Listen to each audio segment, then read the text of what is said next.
de ótica geométrica, né?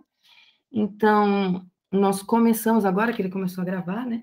Nós começamos na parte de ótica geométrica por alguns conceitos básicos, pelos conceitos mais fundamentais possíveis. Começamos definindo o que é necessário para eu enxergar um objeto. Então, eu falei que era necessário que nós tivéssemos a luz, e aí que existia o princípio da dualidade, onda-partícula, que em alguns experimentos a gente pode interpretar que a luz se comporta como uma onda, em outros experimentos a gente pode interpretar que ela se comporta como uma partícula, né? Mas que para eu enxergar um movimento, independente dela ser uma onda ou dela ser uma partícula, eu preciso que essa energia luminosa, que essa luz, atinja um determinado objeto. Então, eu preciso de uma fonte de luz, eu preciso de um objeto e eu preciso de um aparelho receptor, capaz de receber essa luz e interpretar os sinais elétricos depois que são produzidos nesse aparelho receptor. E aí eu até comentei com vocês que na minha figura eu tinha a representação da luz se propagando aqui toda coloridinha, né? E aí, essa luz toda coloridinha, quando ela atingia o objeto, uma parte dela era absorvida, no caso aqui tem uma árvorezinha verde, então a luz, uma parte dela é absorvida, apenas o verde nessa situação não é absorvido, ele é refletido, tá? Eu acho que talvez esteja travando, mas se tiver com probleminha, aí me avisa, tá? Não sei como é que eu vou resolver a situação. A internet ultimamente anda dando umas gafas aí com a gente. O aparelho receptor nosso é o olho, ele tem uma estrutura na qual a gente estuda essa estrutura do globo ocular lá no finalzinho da ótica geométrica, que aí a gente fala da córnea, do cristalino, dos músculos ciliares, da retina, do nervo óptico, da formação da imagem no olho, o que é uma pessoa míope, o que é uma pessoa hipermétrope, o que é uma pessoa astigmata, e como é que a gente corrige cada um desses probleminhas de visão.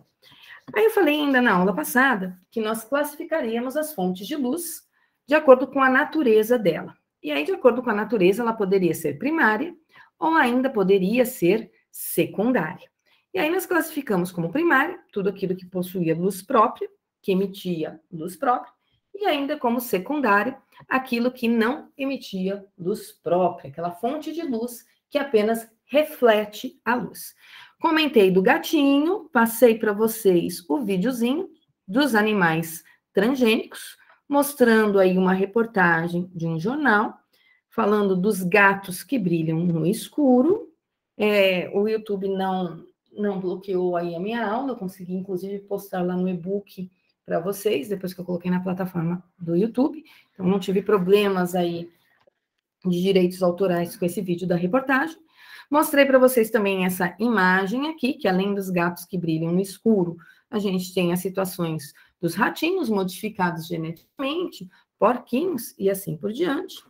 Comentei do filme do Nemo, esse eu não passei, porque esse eu sei que se eu passar esse trechinho aqui do filme do Nemo, eu não vou conseguir postar minha aula, porque eu não tenho os direitos autorais dele, né? E aí eu comentei que tinham alguns animais que emitiam luz própria, que não era o caso do gato, modificado geneticamente, mas era o caso de alguns peixes, o vagalume, todos esses que aí eles têm algumas reações químicas, né? Eles têm a formação aí de luz capaz de emitir e a gente receber e captar essa luz que eles estão produzindo. Classificamos as luzes na aula passada, de acordo com o tamanho delas, e aí eu comentei com vocês que essa classificação em relação ao tamanho dependia do meu referencial, ela poderia ser pontiforme, quando as dimensões são desprezíveis, e aí ela é da forma de um pontinho, ou ainda poderia ser extensa, isso é, quando eu conseguia enxergar a dimensão da luz, da fonte de luz, isso é, uma altura, uma profundidade. Então, a lâmpada que está na minha sala é uma fonte de luz extensa para mim. Por quê? Porque eu estou vendo as dimensões dela.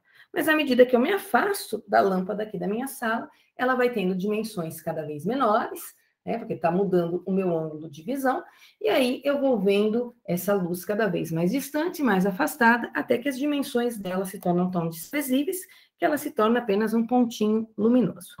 Nós vimos na música do Vando a classificação de alguns termos que aparecem na música do Vando. Nós fizemos essa interpretação, principalmente desse trecho, onde ele fala: você é luz, é raio, estrela e luar.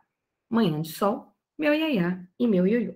E em seguida, se eu não me engano, eu parei a aula com vocês em dois probleminhas. Um probleminha da esquerda, que era uma questão do ITA, que falava de fonte de luz, e também uma questão do vestibular da FUVEST, do lado direito, que era aquela situação onde a gente imaginava que o sol poderia morrer. Foi aqui que eu parei. Confirma para mim, Daniel, eu parei aqui mesmo? Joia!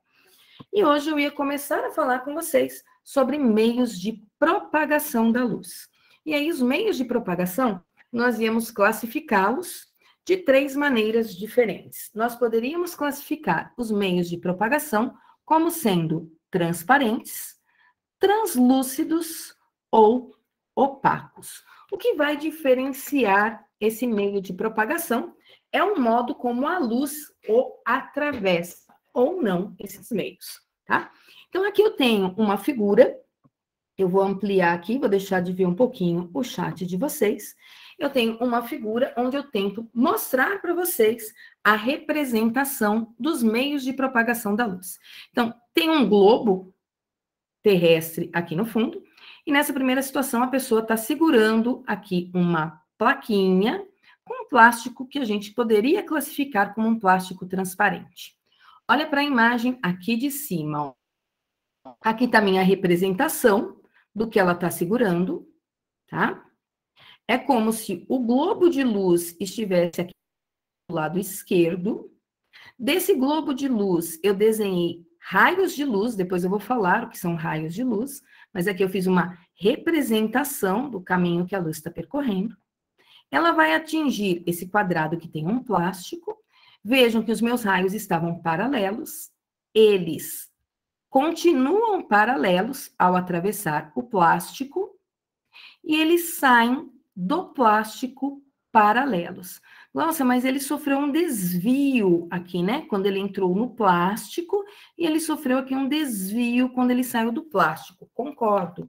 Esse desvio, ele é chamado de refração da luz. É um fenômeno óptico que a gente vai estudar um pouquinho mais para frente. Reflexão e refração, tá? E aí a gente vai entender porque a luz está sofrendo esse desvio. É importante nessa figura eu observar o modo como esses raios de luz estão. Isso é, eles incidiram paralelos, então aqui estão os meus raios, que a gente chama de raios incidentes. Eles atravessaram paralelos e eles saíram, então eu tenho aqui os meus raios emergentes, que é os que saíram para o meu receptor paralelos. Com isso, eu consigo enxergar com uma certa nitidez o globo. Na segunda situação, que é a figurinha aqui do meio, ó, eu tenho um meio translúcido. O que é um meio translúcido? É aquele meio que deixa passar uma parte da luz. Mentira, passa toda a luz, tá? Mas ela não passa do mesmo modo que o meio transparente.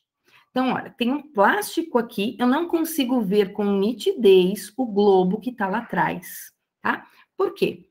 Vejam aqui em cima, ó, os raios incidentes que estão saindo do globo estão paralelos, igual aqui na primeira figura, ó, estão paralelos.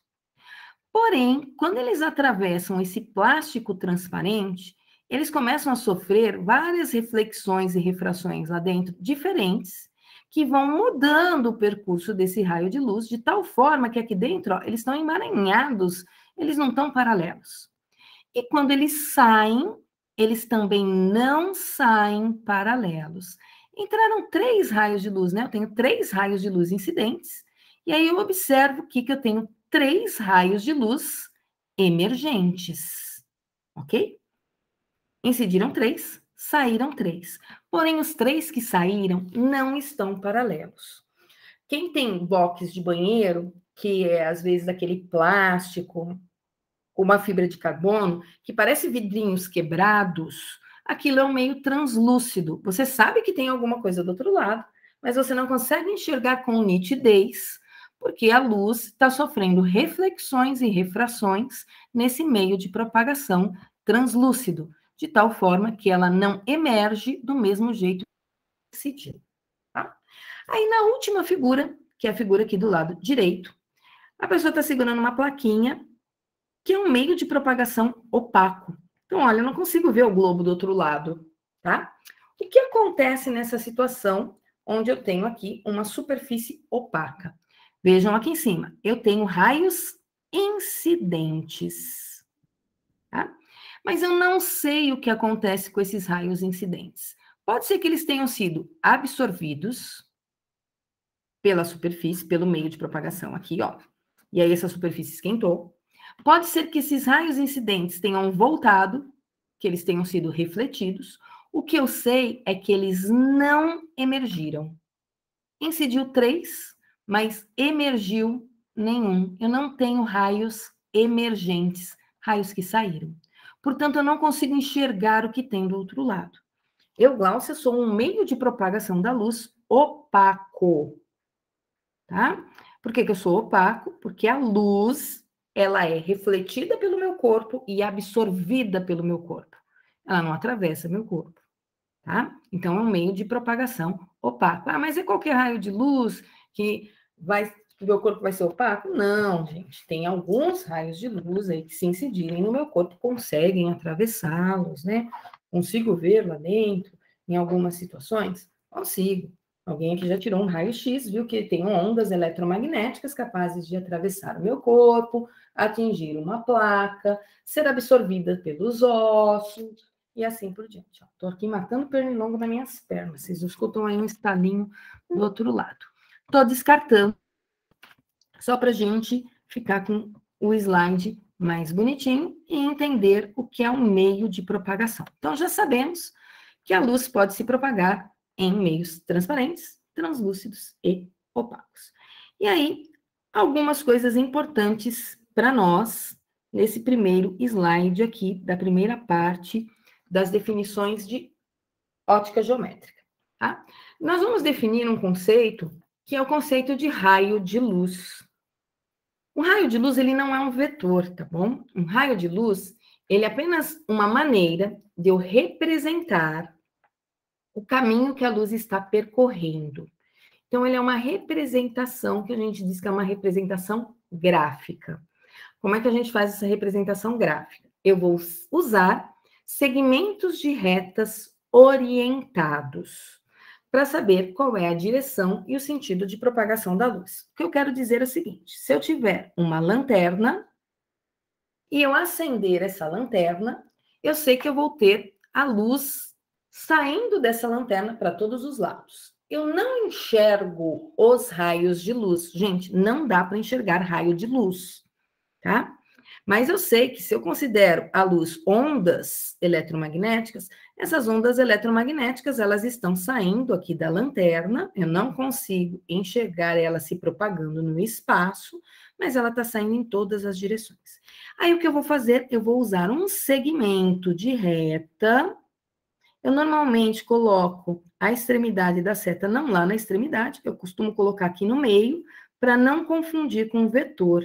Tá? Então, ó, essa seria a direção e essa extremidade, que na verdade não está na extremidade, a pontinha da minha seta, está me dizendo qual é o sentido no qual essa onda luminosa está se propagando. E aí nós vamos ter o que nós chamamos de feixes de luz, tá?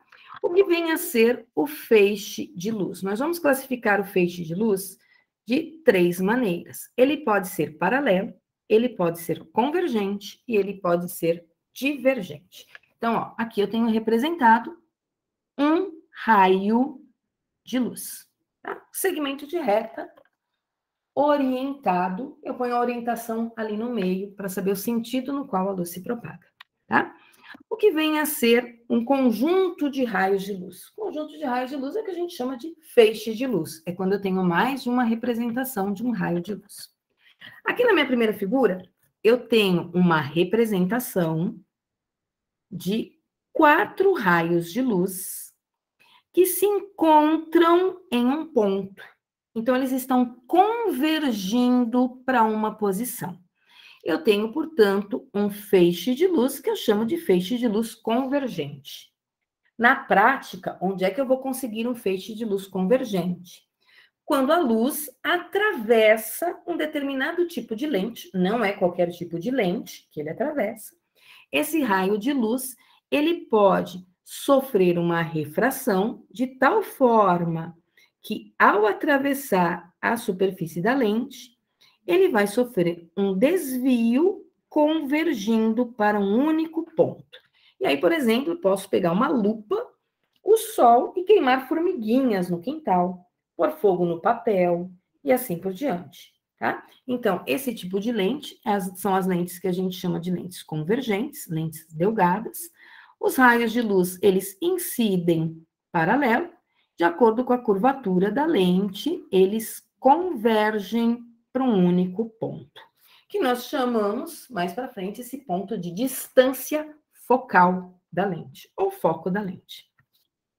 Eu posso ter um feixe de luz divergente. O que seria um feixe de luz divergente? Da minha fonte de luz, saem raios de luz em todas as direções, se espalhando de maneira que a gente pode classificar isso como sendo um modo de divergir. Aqui eu tenho a foto de um farol, tá? Aqui no meio do meu farol está a lâmpada, que é a minha fonte de luz, e aí eu observo aqui um cone luminoso. Nossa, mas se eu estou vendo a luz aqui, você falou que eu não consigo ver o feixe de luz. O que a gente está vendo é a reflexão das ondas aí em partículas que estão suspensas no ar. Eu só enxergo o que é refletido, tá? Para eu enxergar um objeto, eu preciso ter um objeto. Só a luz não me faz enxergar nada. Ela precisa incidir em algum lugar e retornar para o meu olho. Então, nessa situação, eu tenho um feixe de luz divergente, tá? Se eu pegar uma lanterna de um carro, por exemplo, a lanterna de um carro, ela é algo que é espelhado dentro, tem uma lâmpada aqui e tem a lente aqui na frente do farol do carro. A lâmpada, ela fica posicionada estrategicamente no farol do carro, assim como ela fica posicionada estrategicamente numa lanterna, tá? Por que estrategicamente numa determinada posição? Quando eu acendo a lâmpada, eu vou ter raios de luz divergindo da lâmpada, indo em todas as direções.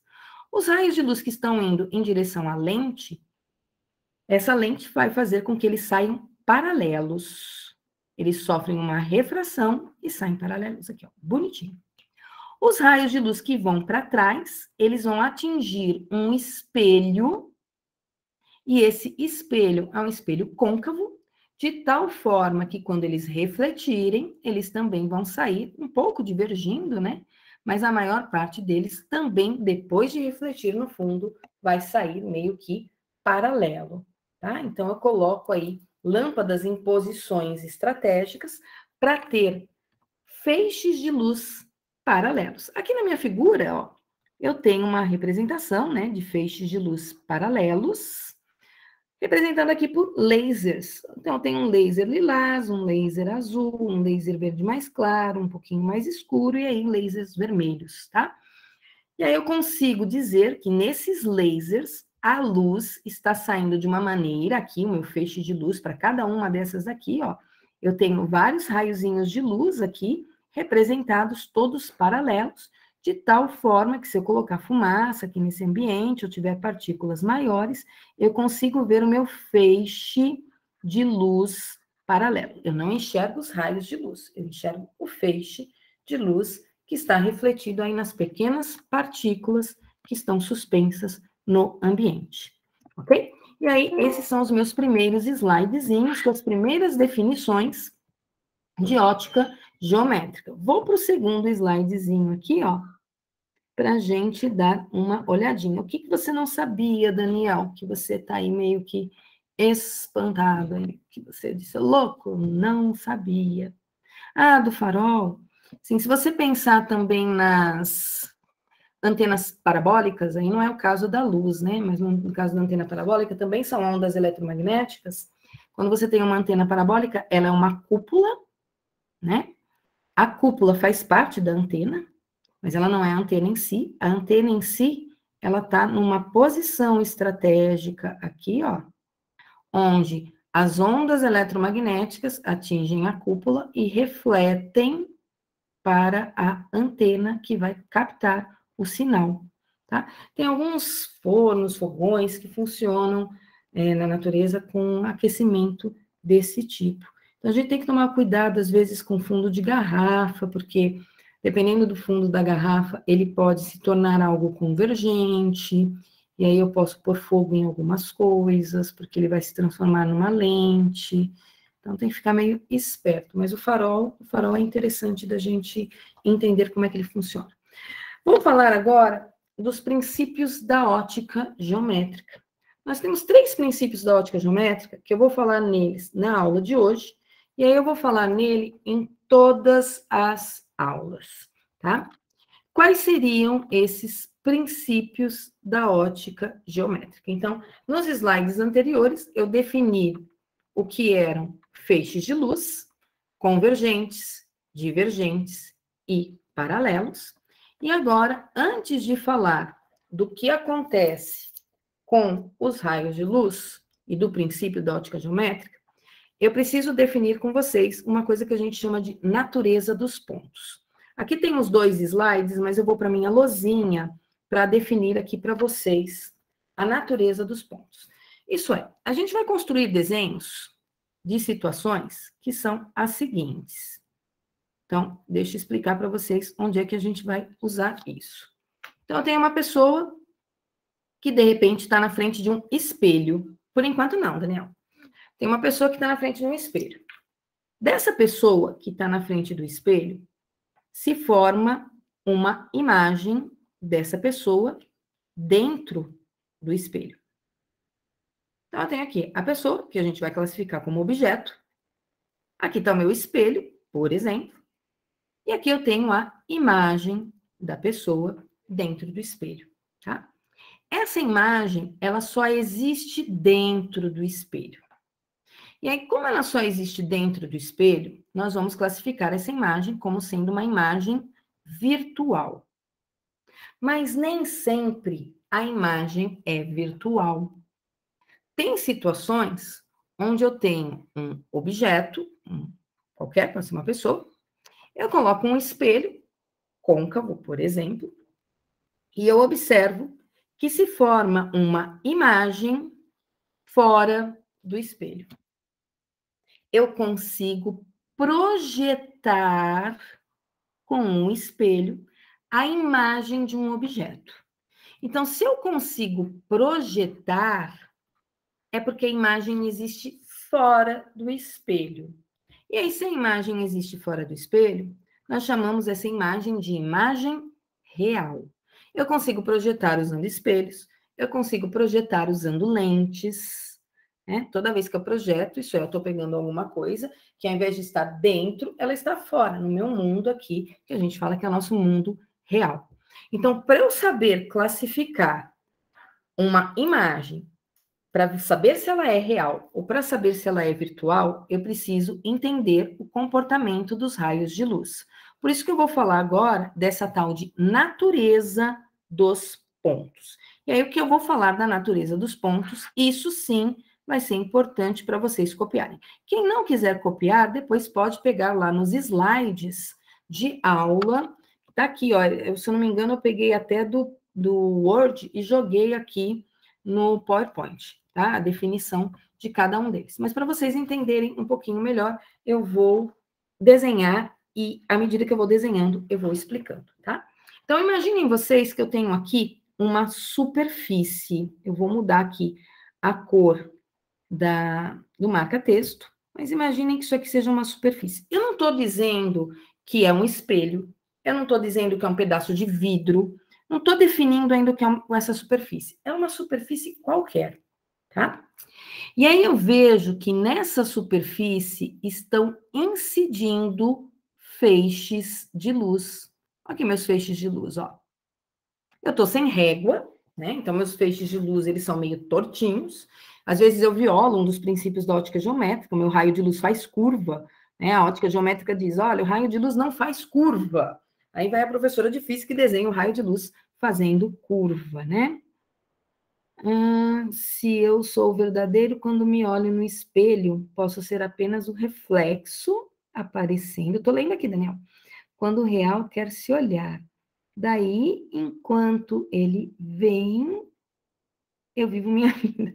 Como assim, Daniel? Quando você se olha no espelho, Daniel, você está vendo a sua imagem, tá? Então, não é você que está lá dentro do espelho. É a imagem do seu eu que está dentro de um espelho, tá certo? Em algumas situações, ela é uma imagem virtual, direita, às vezes ela é uma imagem invertida, ele é virtual. Tem um novo conceito aí, Léo, o conceito do virtual. Né? Então, antes da gente começar a falar das imagens dos espelhos, a gente vai ver como é que se constrói cada uma delas, tá? E aí a gente vai entender o que é real, o que é virtual. Então, vamos voltar aqui, ó, para a natureza dos pontos, tá? Não era virtual, era virtual. Ele não é virtual, não. O Daniel, ele é real. A imagem dele é que pode ser construída de uma maneira virtual ou de uma maneira real, tá? Então, imaginem vocês que eu tenho aqui, ó, raios de luz incidindo nessa superfície que eu não sei o que é.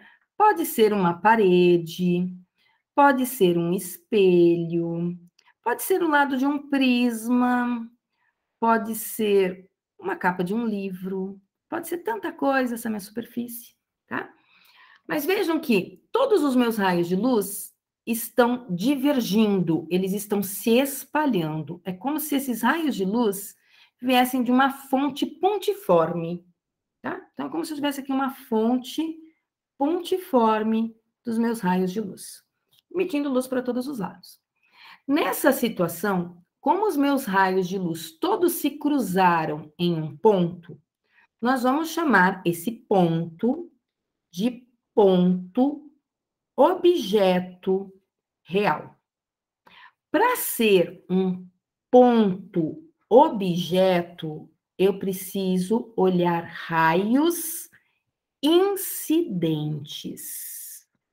O que são raios incidentes? São os que chegam na superfície. Por que eu chamo de real? Porque os meus raios de luz todos se encontram em uma posição que existe de fato fora da minha superfície. Seria a minha fonte de luz, tá? Pode acontecer de eu ter a superfície, tá aqui uma superfície, que eu não sei o que é essa superfície ainda. Mas pode acontecer dos meus raios de luz chegarem nessa superfície dessa maneira aqui, ó. Eles não estão chegando paralelos e eles não estão chegando de forma divergente. Eles estão chegando de forma convergente. Então, de novo, eu estou olhando raios incidentes. Eles se cruzam? Não, eles atingiram a superfície. Eles não se cruzaram, tá? Porém, se eu pegar uma régua, prolongar eles, geometricamente, esse prolongamento se encontra em um ponto. Então, eu prolonguei os meus raios de luz, tá? Sempre que eu faço um prolongamento para forçar o cruzamento, eu vou chamar isso de virtual. Então, aqui eu tenho um ponto objeto virtual. Por que é um ponto objeto? Porque eu olhei os raios incidentes. Sempre que eu olho raios incidentes, é ponto objeto. Se eles se cruzam antes da minha superfície, ele é real. Se eu preciso prolongar, eles são virtuais. Última classificação que eu posso ter. Então, isso anota aí no caderninho de vocês.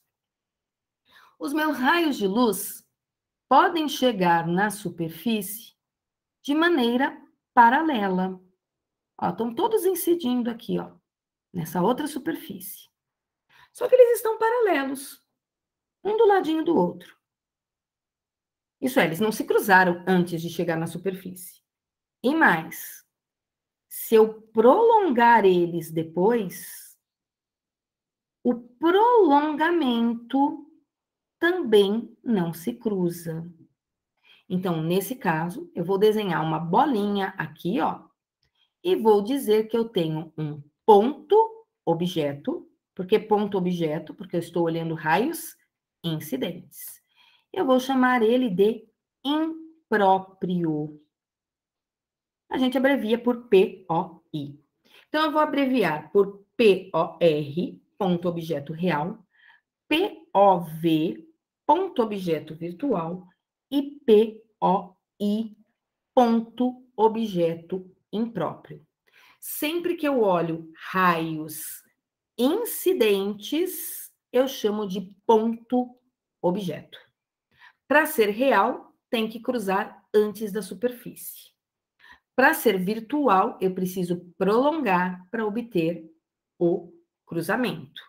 Se mesmo prolongando, eles continuam sem se cruzar, é porque eles estão paralelos, aí eu chamo eles de impróprio.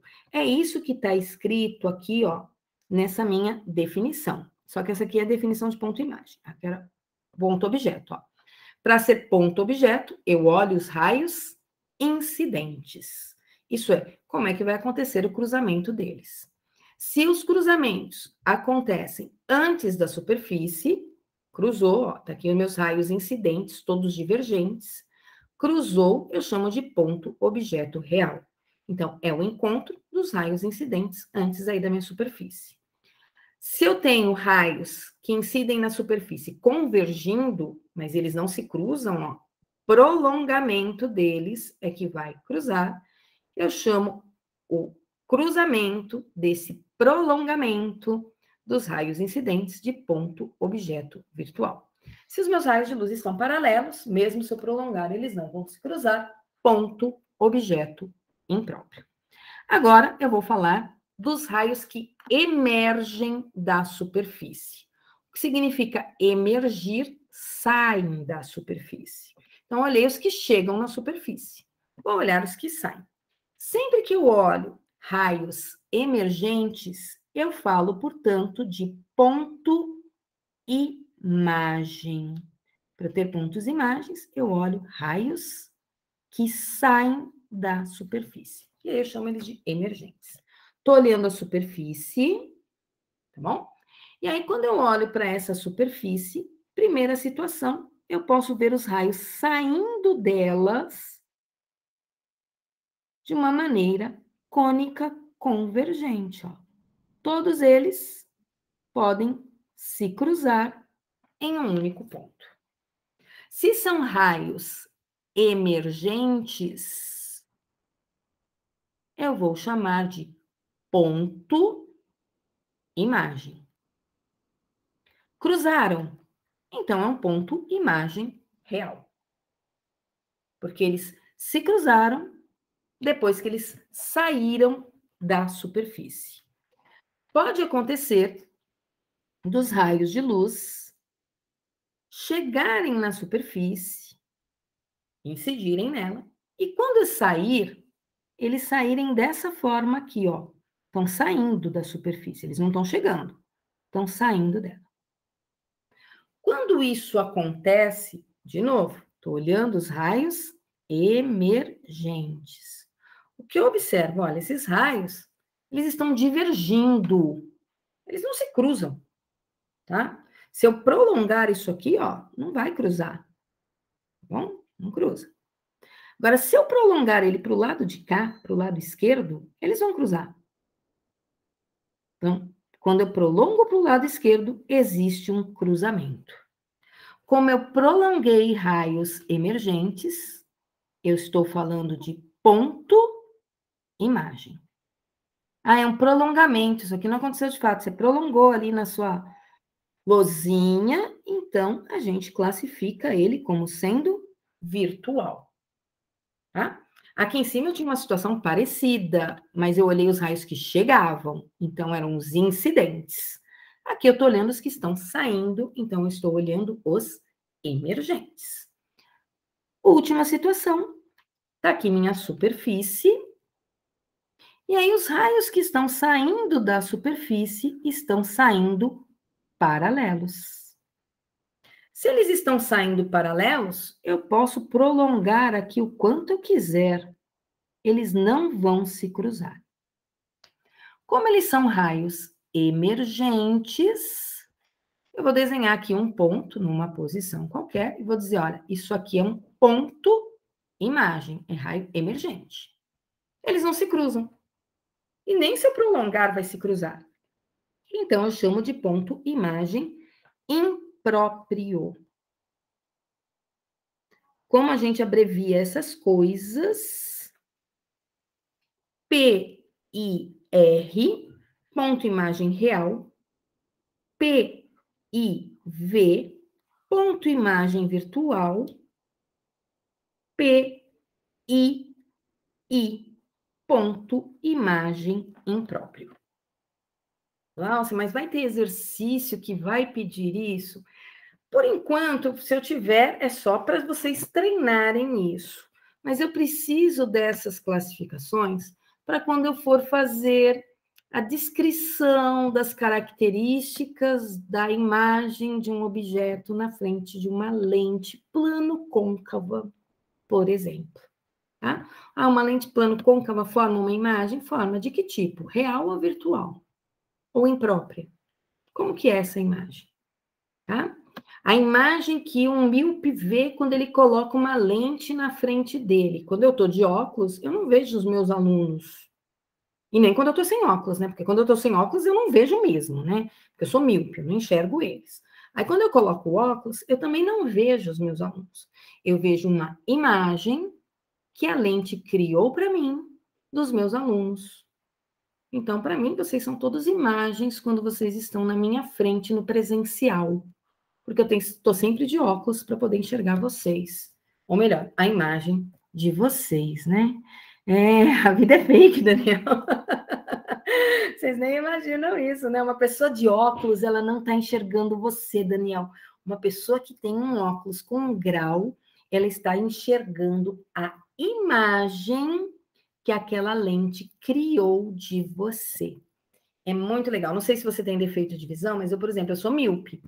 Quando eu tiro o óculos, eu não enxergo as pessoas, eu enxergo borrões andando na rua, né? Então, tem um borrão azul, tem um borrão vermelho, tem um borrão verde andando na rua, vultos, assim. Então, fica tudo muito longe e tudo embaçado por causa da miopia. Quando eu coloco o óculos, automaticamente eu tenho a impressão que tá tudo nítido, né? E que veio mais para frente, chegou mais próximo de mim. Né? Então, parece que as coisas mudam de tamanho, mudam a distância entre o que eu estou olhando sem o óculos e o que eu estou olhando com óculos. Tanto que, às vezes, eu estou sem óculos, eu vou descer um degrau ou subir um degrau, eu fico meio com dificuldade de saber realmente onde é que está aquele degrau quando eu estou sem óculos. Né? Porque as distâncias mudam. Quem usa óculos percebe isso. Né? Só de você pôr o óculos e levantar o óculos, você já vê que aquilo que você está enxergando não é de verdade, é uma imagem, né? Uma imagem mais próxima, no caso do míope, e para quem é hipermétrope, é uma imagem mais afastada, porque o hipermétrope não enxerga de perto, né? O hipermétrope, ele tem o braço curto, ele precisa aumentar a distância, então ele põe o braço lá embaixo para enxergar, para ler um jornal, ele afasta o jornal do rosto. Aí ele põe um óculos, o óculos cria uma imagem desse jornal mais perto do rosto dele, né? Para mim, você, no presencial, é só uma imagem, Daniel. Você não é você. E se eu tiver sem óculos, Daniel, eu também não vou enxergar você, se você estiver muito longe de mim, tá? Isso é um fato. Pega lá, filho. Ah, não, agora não. Tá? Deixa eu continuar aqui minha aula. Meu filho vai falar comigo, eu vou continuar aqui. Depois eu falo com você. Então, já sabemos classificar os pontos, mas vou pôr aqui uma situação para vocês, só para ver se vocês entenderam. Vamos supor que eu tenho aqui, ó, uma superfície. Não estou dizendo o que é. Se é uma lente, se é um espelho, não estou dizendo o que é. Mas eu vou desenhar aqui em azul alguns raios de luz, tá? E vou desenhar aqui em vermelho outros raios de luz. E nessa minha figura, eu vou marcar alguns pontos. Então, vou marcar aqui um ponto em azul, que eu vou chamar de P1, e vou marcar aqui um ponto em vermelho, que eu vou chamar de P2. Como é que vocês classificariam o P1 e como é que vocês classificariam o P2? O que eu tenho de classificação? Eu tenho um POR, POV, POI. Ponto objeto real, ponto objeto virtual, ponto objeto impróprio. Eu tenho um PIR, eu tenho um PIV e eu tenho um PII. Ponto imagem real, ponto imagem virtual, ponto imagem impróprio. Como é que seria a classificação do P1 e do P2? Alguém sabe me dizer? Como eu chamaria o P1? Como é que eu chamaria o P2 nesse caso? Se alguém souber, escreve aí no chat para mim, por favor. Quem é P1? Quem é P2? Subir mais um pouquinho, eu vou aumentar aqui, ó, para você. Tá? É isso aqui que eu tenho no meu desenho. Tá bom? Depois eu coloco o slide para você ver as classificações dos desenhos dos slides que estão na figura. Você quer os desenhos aqui de cima, né, Daniel? Não era isso que você queria. Ó. Vou aumentar aqui minha tela. Tá aqui, ó. Você queria esses desenhos aqui de cima. Tira um print aí da tela, ou pega lá nos slides, tá bonitinho isso aí lá nos slides de aula de vocês. E aí tá digitadinho, bonitinho, com a definição. Aqui tá só rabiscos para a gente entender. Eu queria a classificação do P1 e a classificação do P2. Como é que eu classifico esses pontos? Quero uma classificação. Quem me diz? Vamos lá. Como assim, Daniel? Vai dar a chance para o Richard? Como assim? Vai lá, arrisca aí, Daniel. Richard, se quiser arriscar, também pode. Ou então, não sei se o Efraim está na aula, deixa eu ver quem está aqui na aula. Algumas pessoas que podem arriscar para mim a classificação dessas coisas. Ah, pera lá. P1 é incidente? Sim, P1 é incidente. Aí eu classifico ele de que maneira, se ele é incidente, Efraim? Como é que eu sei se ele é incidente, Efraim? Olho para a superfície, né?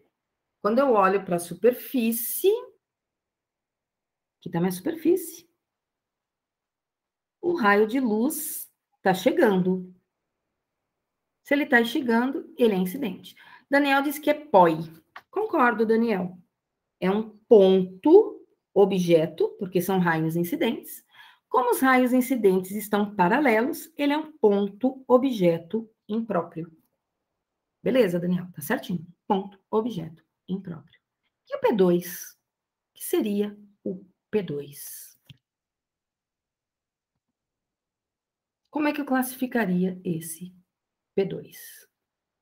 Daniel está dizendo que é um PIR. Ponto imagem real. Concordo, porque são raios emergentes, raios que estão saindo da superfície, então é um ponto imagem. Como todos eles se encontram, isso quer dizer que é real.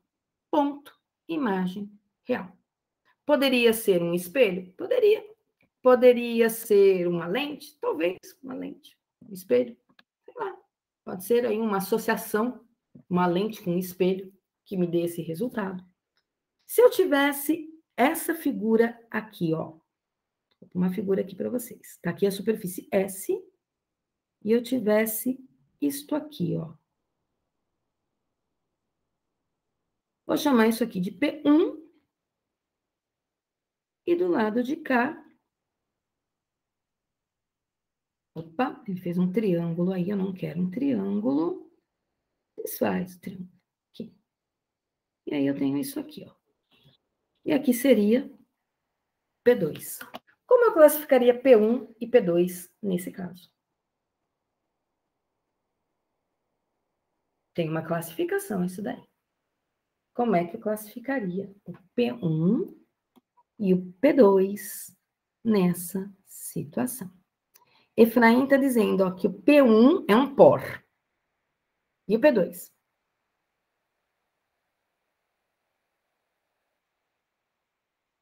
P1 é um por e o P2 é um pir. Muito bem, Efraim. Então, o P1, eu olho raios incidentes, né? Estão chegando na superfície. Então, é ponto, objeto. Como eles estão vindo todos de um único ponto, tá tudo cruzadinho, ele é real. Agora, quando eu olho para o P2, eu estou olhando pontos emergentes.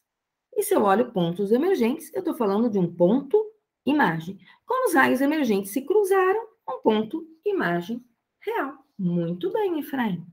Vou colocar aqui uma outra situação. Imagine que eu tenho uma superfície e nessa superfície esteja acontecendo isto aqui.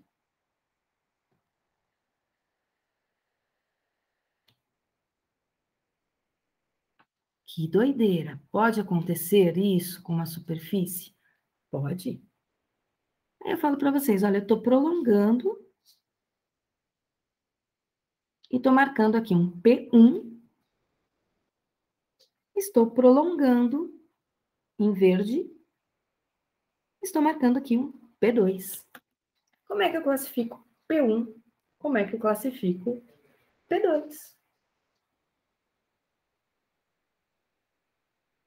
Ah, o Efraim está ligeiro agora. P1 é um POV. E o P2, Efraim? Tá fast. P1 é um POV. E o P2? Vai deixar para o Daniel? Vai lá, Daniel. Quem é o P2? Todos concordam que P1 é um POV, de acordo com o Efraim? Por que, que o P1 é um POV? Vamos olhar aqui. Raios incidentes. Os raios incidentes, eles não se cruzaram. Mas eu prolonguei eles para achar o P1, ó. Se eu prolonguei os raios incidentes, então, se é raio incidente, é ponto objeto. Se eu prolonguei, ele é virtual. Agora, o Daniel me disse que o P2 é um PIV. Sim, Daniel, é um PIV. Eu olhei os raios emergentes. Se eu olho para raios emergentes, raios que saem da superfície, é ponto imagem. Como eu precisei prolongar eles para desenhar o P2, então ele é um ponto imagem virtual. Então, entendido aí o que é um ponto objeto, que é um ponto imagem, quando é real, quando é virtual e quando é impróprio, tá? Sempre que tiver paralelo, vai ser uma situação de raios impróprios. E aí tem nos slidezinhos a definição de ponto objeto e ponto imagem. Agora vamos para os princípios da ótica geométrica, tá? Esses três princípios, a gente vai falar nele o tempo todo, até o finalzinho de ótica, tá? A gente usa a tática de botar o O para se errar, fingir que não sabia mesmo. Aí, se errar, não fica tão feio. Ah, Daniel, é PIV, POV, POR, né? Vai botar o O, não. Vocês acertaram, Daniel. Vamos lá. Princípios da propagação da luz, princípios da ótica geométrica. São três princípios. O primeiro princípio é o princípio da propagação retilínea da luz. O que me diz o princípio da propagação retilínea da luz? Um raio de luz, ele sempre vai em linha reta, tá? Um raio de luz, ele não faz curva. Quando a gente está pensando num raio de luz que está se propagando aqui num laboratório de física no planeta Terra, a gente diz, olha, ele não faz curva. Isso faz com que se formem sombras, penumbras, que existam os eclipses, que funcionem as câmeras fotográficas e as câmeras escuras de orifício. Depois eu falo um pouquinho do que é essa câmera escura de orifício para vocês. Então, o fato de existir sombra, penumbra, eclipse e imagens formadas por câmeras escuras já me dizem que um raio de luz sempre se propaga em linha reta. Por isso é importantíssimo usar régua quando for fazer os desenhos de ótica, porque senão os raios de luz de vocês vão ficar igual aos meus, violando aí o princípio da ótica geométrica, porque eles vão fazer curvas o tempo todo. O que diz o segundo princípio da ótica geométrica? Ele é chamado de princípio da reversibilidade. O que diz o princípio da reversibilidade? A trajetória de um raio de luz, ela não depende aí do sentido de propagação. O que eu quero dizer é que o caminho que a luz faz para ir é o mesmo que ela faria para voltar. Já dou um exemplo para vocês dessa situação, né? Se eu olho num espelho, eu vejo uma pessoa passando atrás de mim. Então, olhei no espelho e vi uma pessoa. Para eu enxergar essa pessoa, foi necessário que, vou imaginar aqui a situação, tá?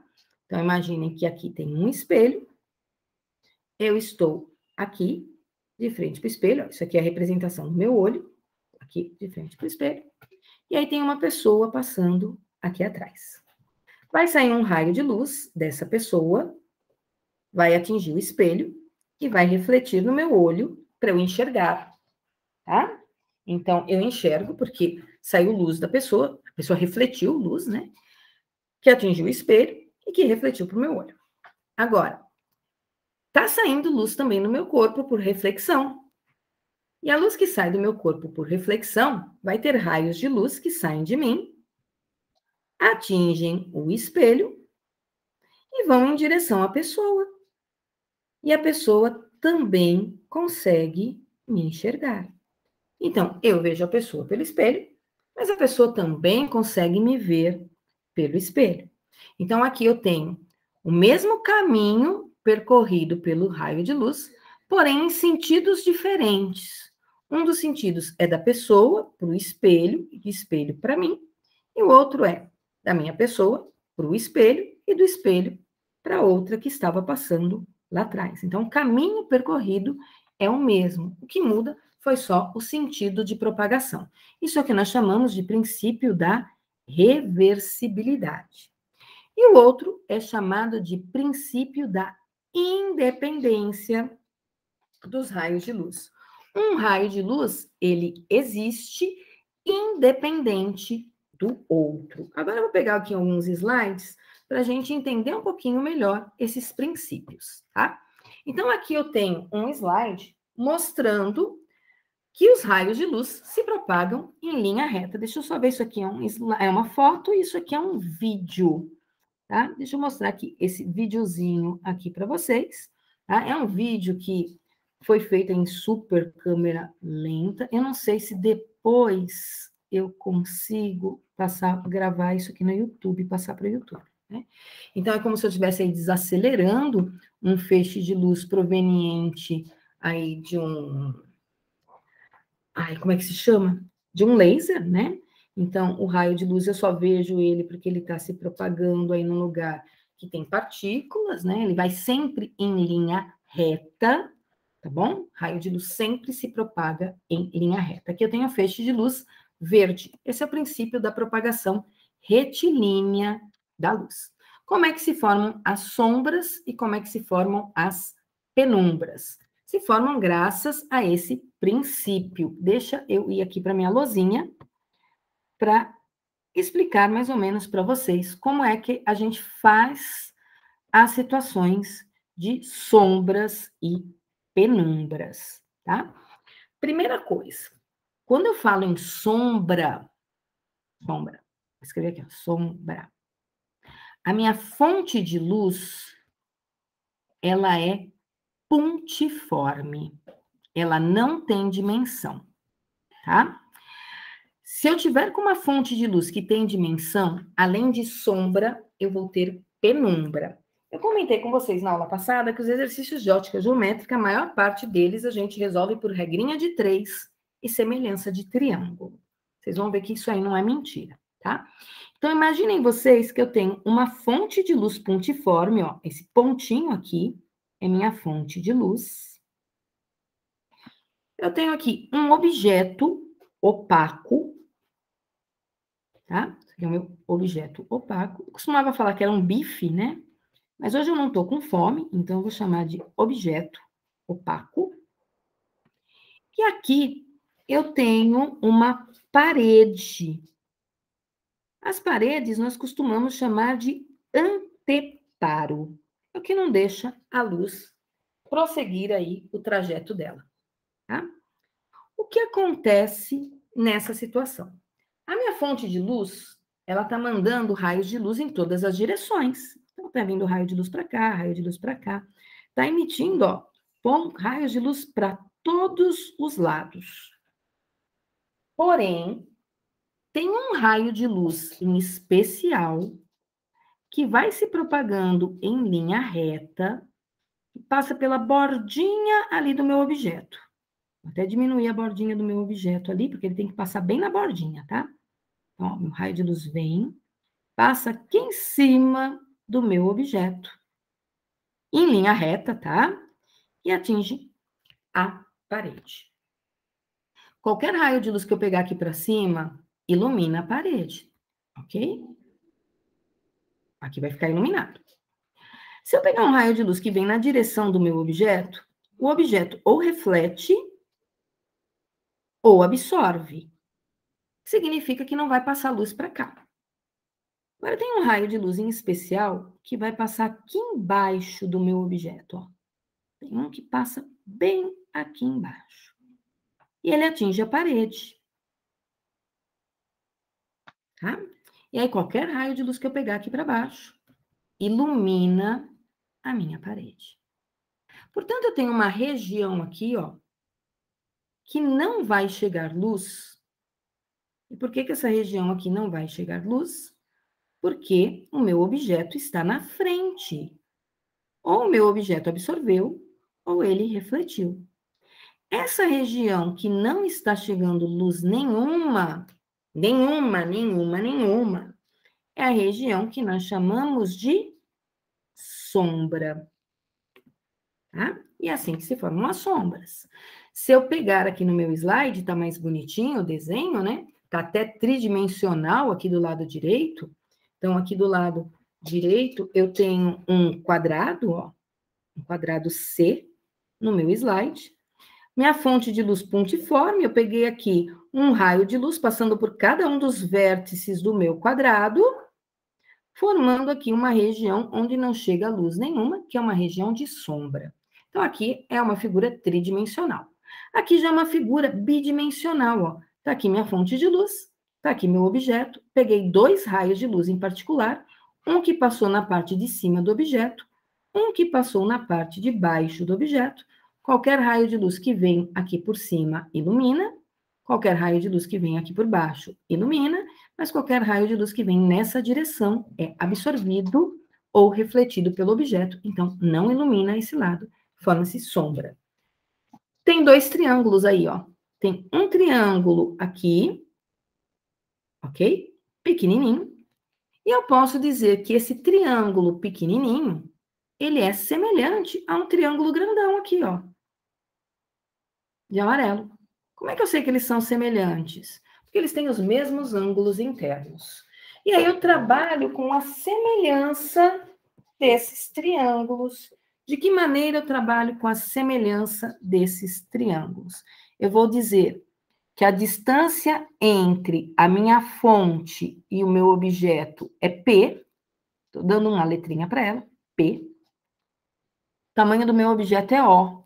Então, tá aqui meu triângulo, ó. O primeiro triângulo, que é o pequenininho, onde eu tenho P e O.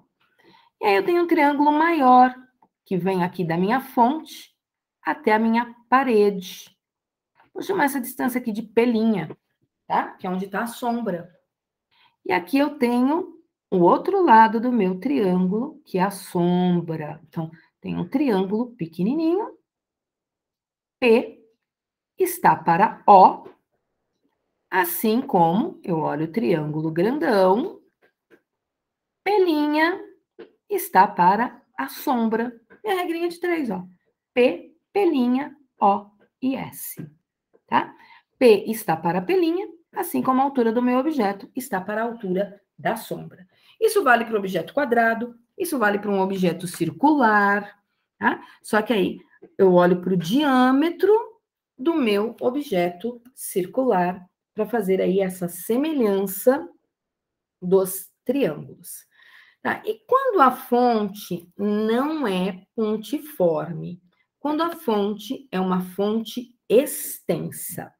Quando eu tenho o caso de uma fonte extensa, aqui eu não tenho figura da fonte extensa, eu vou fazer aqui, ó, para vocês, tá? O que seria uma fonte extensa? Imagina que eu tenho uma lâmpada, tá bom? A parte superior dessa lâmpada eu vou chamar de ponto A, a parte inferior dessa lâmpada eu vou chamar de ponto B. Eu tenho um objeto opaco, tá aqui em verde, e eu tenho aqui o meu anteparo, que é a minha parede, ok? Primeira coisa que eu vou fazer, eu vou pegar da extremidade A da minha fonte de luz, eu vou pegar 2 raios de luz. Um que passa por cima do meu objeto, então aqui eu tenho um raio de luz que passa por cima, e eu vou pegar um raio de luz que passa por baixo, bom? Qualquer raio de luz que vem aqui no meio, ó, nesse cone aqui do meio, é absorvido pelo meu objeto. Então, eu vou dizer que eu tenho aqui uma região de sombra que foi formada por causa do ponto A. Desenho em rosa a parte da sombra que foi formada pelo ponto A. Qualquer parte que eu tenho aqui para cima ou para baixo está sendo iluminada, tá bom? Agora, eu vou fazer a mesma coisa para o ponto B. Eu vou pegar um raio de luz que passa pela parte superior do meu objeto e vou pegar um raio de luz que passa pela parte inferior do meu objeto. Qualquer raio de luz que em vermelho vem aqui, ó, nesse cone aqui do meio, ele virou um triângulo ali para mim, mas qualquer raio de luz que vem nesse cone do meio não atravessa o meu objeto, portanto, eu vou pôr aqui em amarelo, entre as 2 linhas vermelhas que eu desenhei, ó. Aqui eu tenho uma região de sombra que existe por causa da parte de baixo da minha lâmpada, que é da parte B, tá? Quando eu olho para essa figura que eu fiz aqui, então eu tenho uma parte de sombra que é do A, tenho uma parte de sombra que é do B, a partir do princípio que a luz está se propagando em linha reta, então do A passei em cima do meu objeto, do A passei embaixo do meu objeto, do B peguei uma régua, passei em cima do meu objeto, passei embaixo do meu objeto, vi as 2 regiões de sombra. Observem que tem uma região aqui que eu tenho tanto o amarelo quanto o rosa. Nessa região que eu tenho tanto o amarelo quanto o rosa, não chega a luz nem da parte superior da minha lâmpada, que é o ponto A, e nem da parte inferior da minha lâmpada, que é o ponto B. O que significa que não chega a luz da lâmpada. Então, essa aqui é a região da sombra. Quando eu olho na figura, na parte de cima, ó, tem um pedacinho que está em amarelo. E esse pedacinho que está em amarelo, ele corresponde à sombra do ponto B. Se ele corresponde à sombra do ponto B, é porque aqui chega a luz, mas chega a luz da minha fonte só do ponto A. Ponto A ilumina aqui em cima, ó, de boa. Mas o ponto B não. Portanto, essa aqui é uma região parcialmente iluminada. Se é uma região parcialmente iluminada, nós dizemos que é uma região de penumbra. Tá? Quando eu olho aqui embaixo tem uma parte todinha rosa, ó. Essa parte rosa é a sombra do ponto A aqui de cima. Então, o ponto A não iluminou aqui, ó.